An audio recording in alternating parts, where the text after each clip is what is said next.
Hello friends, मेरे digital classes में आप लोग को बहुत बहुत फिर से नए सेशन में स्वागत करता हूं। तो छत्तीसगढ़ सामान्य अध्ययन जो है हम मॉर्निंग में पढ़ते हैं। ये सेशन जो है स्पेशल छत्तीसगढ़ जो सामान्य अध्ययन, यहाँ पे वो क्वेश्चन मैं लाता हूं जो आपके एग्जाम के लिए। यहाँ पे बहुत सारे क्वेश्चन आपके जो है मेंस वगैरह में, पीएससी मेंस, प्री, व्यापम, अलग अलग पेपर में क्वेश्चन आपसे पूछे रहते हैं। तो यहाँ से अंदाज़ा आप लगा सकते हैं कि जो क्वेश्चन यहाँ से पूछे गए हैं, मतलब जो एग्जाम में, ठीक उसी हिसाब से क्वेश्चन को तैयार किया गया रहता है, जहाँ पे आपके एग्जाम में डायरेक्ट क्वेश्चन आपसे पूछा जा सकता है। ठीक है जी, आप जो है क्वेश्चन पेपर भी सॉल्व कर सकते थे। प्रीवियस ईयर कोई भी एग्जाम का क्वेश्चन पेपर उठा के आप देख सकते हैं छत्तीसगढ़ का। तो ये आपका जो है कौन कौन से एग्जाम के लिए काम आएगा, तो छत्तीसगढ़ पुलिस के लिए काम आएगा। मतलब वैसे तो छत्तीसगढ़ सामान्य अध्ययन सभी एग्जाम में आपको सिलेबस में देखने को मिलेगा। तो आपका सीजी पुलिस, प्रयोगशाला, छात्रावास अधीक्षक और आपका जो है लगभग सभी एग्ज़ाम के लिए इम्पोर्टेंट है। ठीक है जी, स्पेशली हर एग्ज़ाम को देखते हुए जो है कंटेंट को तैयार किया गया है। चलिए स्टार्ट करते हैं। पहले बार आए तो चैनल को सब्सक्राइब करके रख लीजिएगा ताकि नोटिफिकेशन जो है आप तक पहुँच पाए। पहला क्वेश्चन देखते हैं। मतलब पिछले सेशन में नहीं देखोगे जा सकते हैं 20 क्वेश्चन। तो आगे बढ़ेंगे यहाँ से। छत्तीसगढ़ में मौर्य काल की जो मुद्रा मुख्य रूप से कहाँ से मिली है, तो छत्तीसगढ़ में देखेंगे जब मौर्य काल थी तो उस समय जो यहाँ से बहुत सारे साक्ष्य मिले हैं। जैसे सिक्के यहाँ से छत्तीसगढ़ मौर्य काल के देखेंगे 322 से लेकर 185 ईसा पूर्व तक यहाँ पे जो है मौर्य काल ने यहाँ पे शासन किए हैं। और छत्तीसगढ़ में मौर्यकालीन साक्ष्य यहाँ से मिले हैं। जांजगीर चांपा, रायपुर, रायगढ़, रायपुर या उपयुक्त सभी। तो इसका जो डी ऑप्शन करेक्ट आंसर हो जाएगा।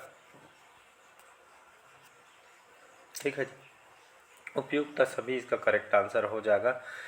तो जांजगीर चांपा जाएंगे तो यहाँ पे जो है अकलतरा, ठठारी, जांजगीर चांपा से यहाँ पे जो है सिक्के मिले हैं। रायगढ़ जाएंगे तो यहाँ से बारगांव, ठीक है जी, बारगांव से यहाँ पे जो है मौर्य काल के सिक्के प्राप्त हुए हैं। रायपुर से प्राप्त हुए हैं। ठीक है जी, तो यहाँ से जो है उपयुक्त सभी, मतलब यहाँ पे जो है मौर्य काल के सिक्के यहाँ से प्राप्त हुआ है। ठीक है, और यहाँ पे जाएंगे तो इस काल में जो है वेनसांग की रचना, शिव की भी यहाँ पे जानकारी मिलती है मौर्य काल के, जिसकी भाषा पाली और लिपि ब्राह्मी। याद रखिए, अगर भाषा बोली तो पाली और लिपि ब्राह्मी थी। ठीक है जी। रामगढ़ की पहाड़ी में से जोगी मारा की गुफा, ये जो है मौर्य काल से ही संबंधित है। आपके एग्जाम में क्वेश्चन आपसे पूछा। शैलचित्र, रामगढ़ की पहाड़ी से जोगी मारा गुफा के नर्तक देवदत्त और नर्तकी सूतनका का जो है प्रेम गाथा का वर्णन यहाँ पे किया गया है। ठीक है जी, तो ये सभी जो जानकारी यहाँ से आपसे प्राप्त हुए हैं, इसका जो है डी ऑप्शन करेक्ट आंसर हो जाएगा। अगला क्वेश्चन देख, चलिए अगला क्वेश्चन तरफ बढ़ते हैं। यहाँ पे सातवाहन वंश की राजधानी कहाँ थी जी, तो सातवाहन वंश अगर देखेंगे तो उस समय राजधानी बालपुर, प्रतिष्ठान, कवर्धा, रायपुर। तो कौन सी राजधानी थी सातवाहन वंश की? अगर मैं सातवाहन वंश की बात करूं तो लगभग 72 से 200 ईसा पूर्व तक यहाँ पे सातवाहनों ने यहाँ पे राजधानी की है। उस समय जो राजधानी थी प्रतिष्ठान महाराष्ट्र। तो प्रतिष्ठान महाराष्ट्र जो है उस समय सातवाहन वंशों की राजधानी थी। और बहुत सारे साक्ष्य यहाँ से मिले, जैसे मल्हार, बिलासपुर से राजा पिलक की मुद्रा प्राप्त हुई है। बालपुर, जांजगीर चांपा, राजा पिलक की मुद्रा प्राप्त हुई। चकरबेड़ा, बिलासपुर, सातवाहन काल में जो है रोमकालीन स्वर्ण मुद्रा यहाँ से प्राप्त हुई। ठीक है जी, ये सभी जानकारी यहाँ से। और शिलालेख मिले, जैसे गुंजी शिलालेख, राजा वरदहसिर की जानकारी यहाँ से जांजगीर चांपा से प्राप्त हुए। ठीक है जी, ये क्वेश्चन आपसे एग्जाम में क्वेश्चन पूछे गए हैं। ठीक है जी, चलिए अगला क्वेश्चन देखते हैं। ये आपका दिल्ली है। ठीक है जी, दिल्ली का जो वर्णन किस देश में हुआ है? सातवाहन, सोमवंश, फड़ी नागवंश। तो दिल्ली का जो वर्णन आपका जो है सातवाहन वंश में भी यहाँ पे जो है बताया गया है। ठीक है, चलिए अगला क्वेश्चन, रोमन मुद्रा। रोमन मुद्रा जो है कहाँ से मिली है? छत्तीसगढ़ में चकरबेड़ा से, मल्हार से। ए और बी दोनों या इनमें से कोई नहीं। तो इसका जो करेक्ट आंसर हो जाएगा सी ऑप्शन हो जाएगा करेक्ट। तो आपका चकरबेड़ा और मल्हार से ये जो है रोमन काल के जो मुद्रा यहाँ से मिली है, चकरबेड़ा और मल्हार। अभी जस्ट बताए हैं इसके बारे में। ठीक है जी, तो इसका जो है सी, ए और बी दोनों करेक्ट आंसर हो जाएगा। चलिए अगला क्वेश्चन देखते हैं। सातवाहन काल का जो काष्ठ स्तंभ जो है कहाँ से मिला है? सातवाहन काल का जो काष्ठ जो स्तंभ है ये जो है छत्तीसगढ़ में कहाँ से मिला है? किरारी से, भैंसाझार से, कोटमीन सोनार से, या आपका डी है दर्री से। तो इसका जो करेक्ट आंसर हो जाएगा, तो सातवाहन काल के जो काष्ठ स्तंभ जो है किरारी से यहाँ पे प्राप्त हुए हैं। ठीक है, किरारी मतलब जो है आपके वर्तमान में जांजगीर चांपा में आती है 1921 में। तो स्तंभलेख जो है किरारी जांजगीर चांपा 1921 में जो है सातवाहन कालीन कास्ट में जो है प्राप्त हुआ है। ठीक है जी, तो इसका जो है ये ऑप्शन यहाँ पे करेक्ट आंसर हो जाएगा। बाकी सातवाहन वंश लगभग 72 से 200 ईसा पूर्व तक यहाँ पे इन्होंने यहाँ पे शासन। चलिए अगला क्वेश्चन देखते हैं। वाकटक वंश, तो वाकटक वंश की राजधानी क्या थी? नंदीवर्धन, बिलासपुर, रायपुर या आरंग? तो अगर वाकटक वंश की बात करूँ तो उस समय उनकी जो राजधानी नंदीवर्धन थी। ठीक है जी, नंदीवर्धन मतलब उस समय जो है नागपुर के अंतर्गत आती थी। तो वाकटक वंश की राजधानी नंदीवर्धन नागपुर थी। और ये जो किसके समकालीन वंश है? तो गुप्त वंश और नल वंश के समकालीन थे वाकटक वंश। ठीक है, इसके जो प्रमुख शासक देखेंगे तो महेंद्र सेन, रुद्रसेन द्वितीय, प्रवर सेन, नरेंद्र सेन, पृथ्वी सेन, हरिसेन, ये जो वाकटक वंश के अंतिम शासक हैं। ठीक है जी, इसको याद रखिए, जैसे क्वेश्चन और आएगा तो उसमें और अच्छे से इसको बताऊँगा। चलिए अगला क्वेश्चन देखते हैं यहाँ पे। वाकटक वंश के राजाओं को वाकटक वंश के राजाओं को जो है किनके साथ जो है संघर्ष करना पड़ा था? नल वंश, फणिनाग वंश, सोमवंश या आपका जो है पांडु वंश? तो इसका जो करेक्ट आंसर हो जाएगा, तो इसका जो है ए ऑप्शन करेक्ट आंसर हो जाएगा। ठीक है जी, तो वाकटक वंश के राजाओं को किनके साथ संघर्ष करना पड़ा था? तो नलवंशियों शासक के साथ जो है यहाँ पे संघर्ष करना पड़ा। तो ये जो आप रिद्धिपुर, याद रखिए रिद्धिपुर जो अभिलेख के अनुसार नलवंशी राजा जो भवदत्त वर्मन ने नरेंद्र सेन को यहाँ पे जो है पराजित किया था। ये जो है ठीक है जी, तो इसमें जो है किनके साथ संघर्ष हुआ था? तो नलवंशियों के साथ यहाँ पे संघर्ष हुआ था। ठीक है जी, अगला क्वेश्चन देखते हैं। चलिए अगला क्वेश्चन देखते हैं। वाकटक वंश, वाकटक वंश की अगर सबसे अधिक मुद्राएं जो है कौन से जिला में मिली है? दुर्ग से, बिलासपुर से, रायपुर से या बालोद से? तो वाकटक वंश की सबसे जो अधिक मुद्राएं जो है दुर्ग जिले से प्राप्त हुई है। तो इसका जो ए ऑप्शन यहाँ पे करेक्ट आंसर हो जाएगा। ठीक है जी, तो सबसे ज़्यादा वाकटक वंश के सबसे ज़्यादा अधिक मुद्राएं आपके दुर्ग जिले से यहाँ पे प्राप्त हुए हैं। ए ऑप्शन करेक्ट आंसर हो जाएगा। चलिए क्वेश्चन बढ़ते हैं आगे, बहुत इंपॉर्टेंट है। किस वाकटक वंश के जो राजा के दरबार में कालिदास नाम के जो कवि आए हुए थे? बहुत इंपॉर्टेंट है, ये कई बार एग्जाम में क्वेश्चन पूछा गया है। तो किस वाकटक वंश के राजा के जो है दरबार में महाकवि कालिदास आए हुए थे? महेंद्र सेन, प्रवर सेन, रुद्र सेन या पृथ्वी सेन? तो इसका जो करेक्ट आंसर हो जाएगा प्रवर सेन, इसका जो है करेक्ट आंसर हो जाएगा। तो प्रवर सेन कौन थे? ये जो प्रवर सेन जो है वाकटक वंश के शासक थे।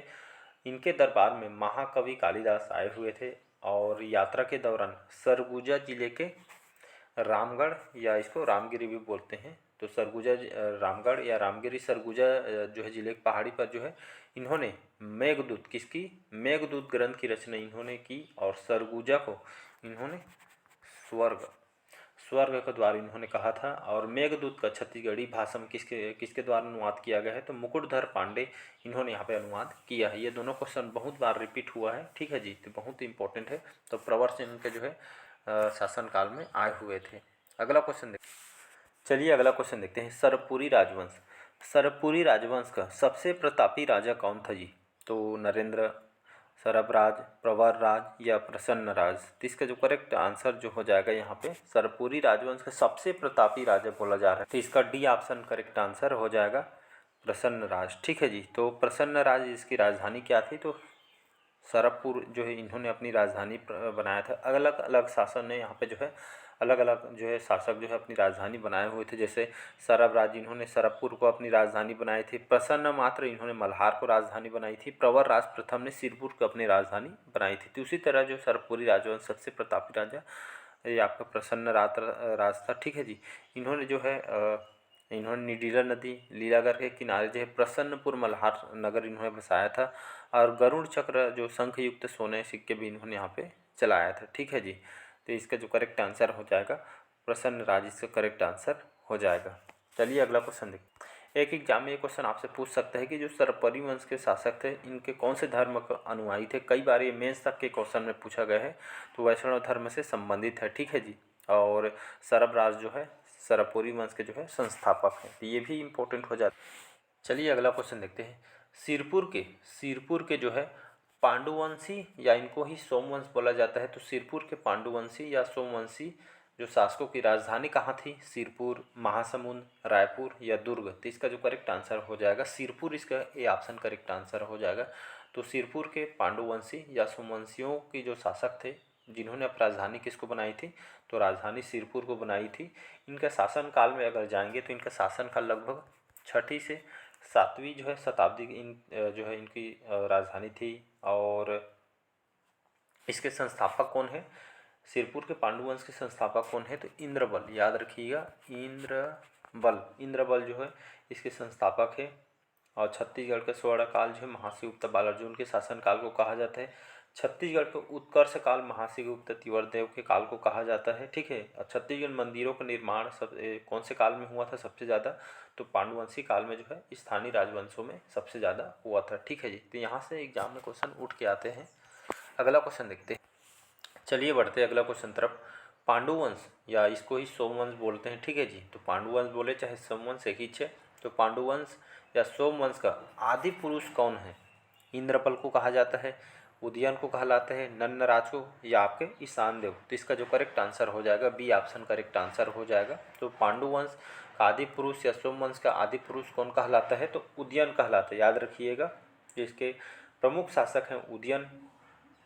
पांडुवंश का आदि पुरुष और संस्थापक भी जो है उदयन कहलाता है। कालांजर शिलालेख के अनुसार ये जो जानकारी यहाँ से पता चलती है। ठीक है जी। तो इसका बी ऑप्शन यहाँ पे करेक्ट आंसर हो जाएगा। इंद्रबल, नन्नराज, ईशान देव ये समूह जो है सिरपुर के पांडुवंशी शासक हैं। ठीक है। या सोमवंशी शासक भी कहा जाता है। ठीक है। अगला क्वेश्चन चलिए देखते हैं। किस राजा के समय जो है छत्तीसगढ़ को स्वर्ण काल कहा जाता है? मतलब किस कौन से जो शासक थे जिनके काल को यहाँ पे जो है छत्तीसगढ़ का स्वर्ण काल कहा जाता है? हर्षगुप्त, नन्नराज प्रथम, चंद्रगुप्त या महासिगुप्त बालार्जुन? तो इसका जो करेक्ट आंसर हो जाएगा यहाँ पे अभी जस्ट बताया महासिगुप्त बालार्जुन। इनके शासनकाल को छत्तीसगढ़ के इतिहास का स्वर्ण काल कहलाता है। ठीक है जी। और पांडुवंशी शासकों में सर्वाधिक समय तक जो है शासनकाल महासिगुप्त बालार्जुन का ही रहा था। ये जो 55 में जो है धनुष विद्या में निपुण होने के कारण जो है बालार्जुन ये कहलाए गए। इन्होंने परम महेश्वर की उपाधि इन्होंने धारण की थी। ठीक है। इन्हीं के शासनकाल में जो है जो ह्वेनसांग ने अपने जो है यात्रा इन्होंने की थी जिसमें छत्तीसगढ़ को जो है कियासलो से वर्णन किया था। ठीक है जी। अपनी पुस्तक CUP में। तो बहुत सारे इनसे क्वेश्चन आपसे उठ के आते हैं। ठीक है जी। तो इसका डी ऑप्शन करेक्ट आंसर हो जाएगा। चलिए अगला क्वेश्चन देखते हैं। बाढ़ वंश की राजधानी कहाँ थी? पाली, रतनपुर, कोरबा या सूरपुर? तो बाढ़ वंश की राजधानी क्या थी? तो ये जो है पाली करेक्ट आंसर हो जाएगा। वर्तमान में यह कोरबा जिला के अंतर्गत आती है। तो बाढ़ वंश की राजधानी पाली थी। ठीक है जी। ये लगभग 9वीं सदी, ठीक है, या 900 ईस्वी। तो 9वीं सदी में जो है बाढ़ वंश के जो है मतलब 9वीं सदी के आसपास बाढ़ वंश के जो है यहाँ पे जो है प्रशासन चल रहा था। और इसके संस्थापक कौन है? तो महामंडलेश्वर मल्लदेव इसके संस्थापक हैं। राजधानी पाली को बनाया गया था। तो यहाँ पे पाली जो है राजधानी थी। ठीक है। बाढ़वंशी लगभग 900 ईसा पूर्व 9वीं सदी में जो है शासनकाल रहा था। तो इसका जो है ए ऑप्शन करेक्ट आंसर हो जाएगा। चलिए अगला क्वेश्चन है बाढ़ वंश का संस्थापक कौन है? अभी जस्ट बताऊँ आप लोग का। तो कहीं से भी उठा के क्वेश्चन पूछ सकता है। ऐसा नहीं कि मतलब जो एक क्वेश्चन से बहुत सारे क्वेश्चन जो है पूछे जाते हैं। तो इसलिए यहाँ पे जो है पूरा फैक्ट के साथ पढ़ाना पड़ता है। बाढ़ वंश का संस्थापक कौन था? विक्रमादित्य, महामंडलेश्वर मल्लदेव, शिशुक या हरि सिंह? तो इसका जो करेक्ट आंसर हो जाएगा बी ऑप्शन अभी बताया हूँ। महामंडलेश्वर जो मल्लदेव हैं ये जो है बाढ़ वंश के संस्थापक कहलाते हैं। 9वीं सदी के आसपास इनका शासन कर रहा था। राजधानी अभी जस्ट बताया मैंने, पाली इसकी जो है राजधानी इन्होंने बनाई थी। इसके प्रमुख शासक कौन कौन है? तो विक्रमादित्य। इन्होंने 9वीं सदी में जो है पाली के शिव मंदिर का निर्माण कराया था जिसका जीर्णोद्धार कलचुरी जो शासक हैं जाजालदेव प्रथम ने कराया था। पाली के प्रशस्त मंदिर का भी निर्माण इन्होंने करवाया था। ठीक है जी। और त्रिपुरी के जो कलचुरी शासक शंकरदेव द्वितीय ने विक्रमादित्य को पराजित कर इस वंश को पूरी तरीके से इसको समाप्त कर दिया था। ठीक है जी। ये एक आपका जो है PSC प्री मेंस और व्यापम में क्वेश्चन ये आपसे यहाँ से पूछे गए हैं क्वेश्चन। चलिए आज का लास्ट क्वेश्चन है पाली के जो प्रसिद्ध भगवान शिव जी का मंदिर का निर्माण किसने कराया था? महामंडलेश्वर मल्लदेव ने, विक्रमादित्य, रत्नदेव या आपका पृथ्वीदेव द्वितीय? तो पाली के जो शिव मंदिर का निर्माण किसने करवाया था? तो ये जो है विक्रमादित्य ने किया। विक्रमादित्य कौन है? तो बाणवंशी शासक है, ठीक है जी। तो इन्होंने कौन से सदी में? 9वीं सदी में पाली के शिव मंदिर का निर्माण करवाया था। लेकिन इसका जीर्णोद्धार, ये 2 क्वेश्चन पूछ सकते हैं। अगर मंदिर, भगवान शिव जी का मंदिर किसने बनवाया था पाली में? तो विक्रमादित्य ने बनवाया था। और जीर्णोद्धार किसने किया था? तो इसका जो कलचुरी शासक जाजलदेव प्रथम यहाँ पे इन्होंने यहाँ पे जो है जीर्णोद्धार करवाया गया था, ठीक है जी। पाली के प्रशस्त मंदिर का निर्माण इन्होंने करवाया था, ठीक है। तो यहाँ पे 2 तरह के क्वेश्चन आपसे पूछे जा सकते हैं, तो इसका भी ऑप्शन करेक्ट आंसर हो जाएगा। तो चलिए कैसे आज का लगा सेशन आपको कमेंट करके ज़रूर बताइएगा। पहली बार आए हैं चैनल को सब्सक्राइब करके रख लीजिएगा ताकि जो नोटिफिकेशन है आप तक पहुंच पाए। और ये जो है अलग अलग एग्जाम में क्वेश्चन आपसे पूछे भी गए हैं और छत्तीसगढ़ से मान्यता लगभग हर एग्जाम में सिलेबस आपको में देखने का पड़ेगा। तो आपका मेंस वगैरह भी तैयारी कर रहे हैं तो उसके लिए भी इम्पोर्टेंट है, क्योंकि ये जो है आपके मेंस में भी बहुत सारे क्वेश्चन आपसे पूछे रहते हैं, ठीक है जी। तो ठीक उसी हिसाब से क्वेश्चन तैयार किया रहता है जो आपके एग्ज़ाम के लिए है और एग्ज़ाम में पूछे गए हैं और आगे पूछे भी जाएंगे। तो मिलते हैं अगले पार्ट में। आज का सेशन यहीं तक रखते हैं। अच्छा लगे तो चैनल को लाइक शेयर सब्सक्राइब कीजिएगा। Thank you.